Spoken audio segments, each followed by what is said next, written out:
Hello guys, welcome back. I'm Mr. Machete, your ECD facilitator. I'm here today so that we can proceed with our lessons. Today we are going to be focusing on skills program 3.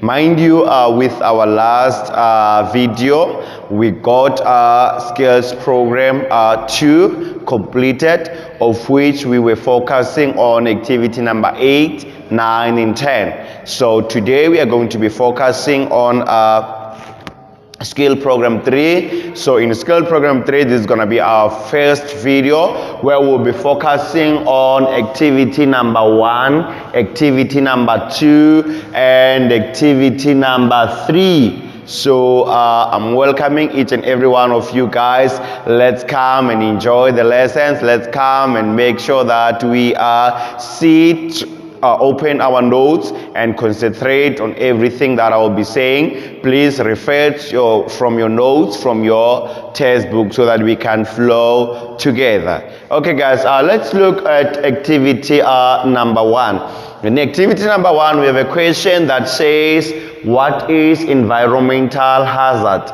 What is environmental hazard? So we have got what we call the environmental hazard. When we speak of a hazard, guys, we're speaking of anything or something that can cause harmful or harm to the kids or everyone in the environment. So that's why today we are looking on environmental hazard. It says that environmental hazard is a state of events. I like the way they have explained it. They are talking of the events. You know, when they're talking of the events, it's something that it's happening or occurring. So we have got the events which poses to a threat. Then when we start to speak of a threat, it leads us to my explanation or the definition that I gave to you, that we are speaking of something that can be harmful. So once it starts to become threat, meaning that the thing it can hurt. So then to the surrounding natural environment. So this can be a threat to the environment. So I can give some of the example of environmental hazard. We are speaking of things like the pollution, things like earthquakes. These are the things that can be hazardous to the environment. And once the environment is affected, meaning that even the people who are staying in it, then they are going to be affected. Like for example, I can give the last example, like the floods. When there's floods, you know that some building can collapse, the roads automatically they can be polluted, or they can automatically not be working because the flood have destroyed the roads. So this is one of the examples that I can give under the environmental hazard. So we are going to activity number 2. In activity number 2, it says, what is a health and safety policy? What is a health and safety policy? We know that, or if you can check here, you can see that we have got health and safety and we have a policy. So health and safety is a state where we need everyone to be healthy and safe. So when everyone is healthy and safe, then that's where we speak of health and safety. Then with the policy guides, we are talking of a written statement usually compromises 3 elements. So now we no longer have health and safety only, but we have got a health and safety policy, of which a policy is a statement usually compromises 3 elements. I want us to go and focus on those elements.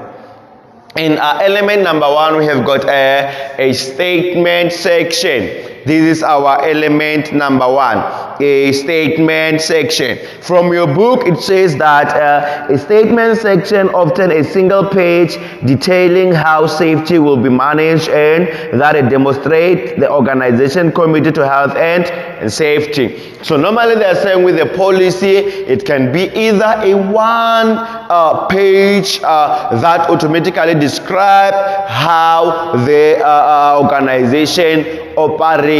So that's what we call a policy, or the statement section under the subheading of the subheading of the policy.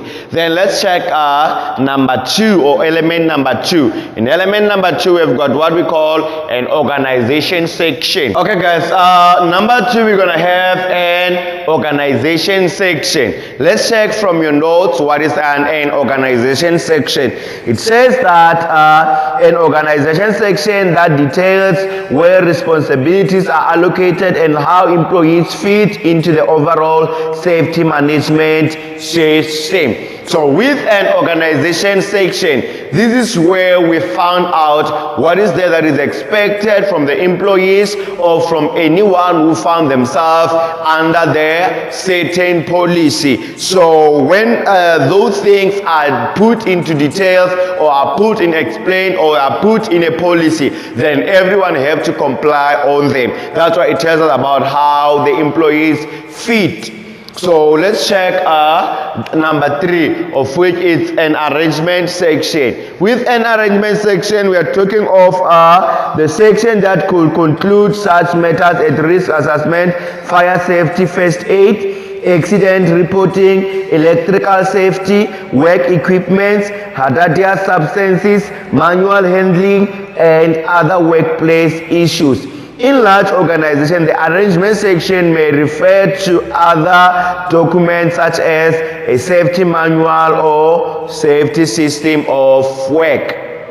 So with this one of arrangement, we all know that we've got different types of places or environment. So it depends on what organization or what department or an environment, it depends on what they work with. Like for example, an arrangement section of a school cannot be the same of a hospital.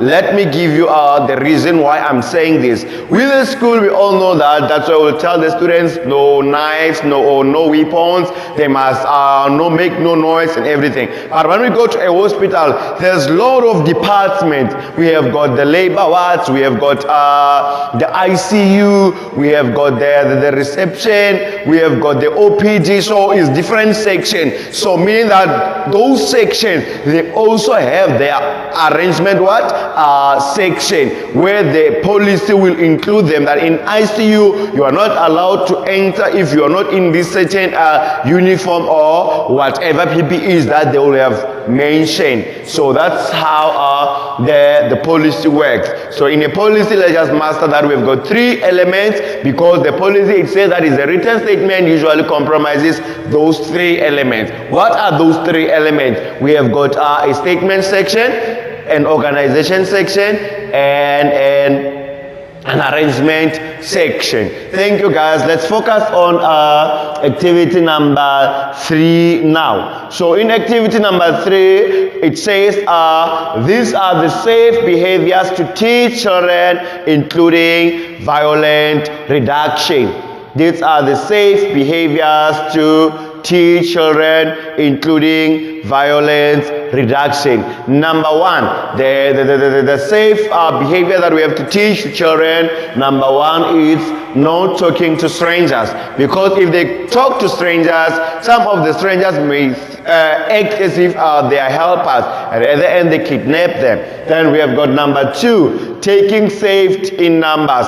Taking safety in numbers. With taking safety in numbers is to encourage the kids that when they are going to school or after school, they must go with groups so that if there's anyone who wants to kidnap them, then they might fail as far as there will be too many, of which they won't take them, all of them. Some will be able to scream or to run away and ask for help. Then another one, we've got what we call choosing friends carefully. It can be a friend or friends. Then we encourage the kids to choose their friend or friends carefully. Why are we doing so? Because automatically English says birds with same feathers fly together. In other words, meaning that the kids, if they choose the friends with bad behavior, they may end up having or develop that bad behavior. Then let's check number 4, of which we have providing alternative to gang. Providing alternative to gang.